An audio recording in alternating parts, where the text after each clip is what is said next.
প্রত্যেকে খেলাধুলা করতো।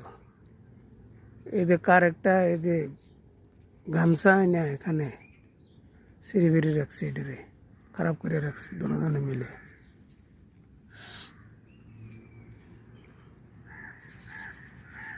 কোম্পানির মাল খাইতেছে, এখানে খেলাধুলা করতেছে দুজনে। সরকারি মাল খাইতেছে তো।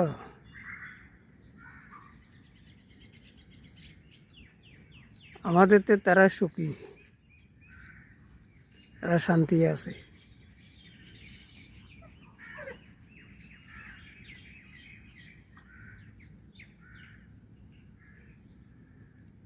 হ্যাঁ, এই যে পয়সাওয়ালার কুকুর, ওই যে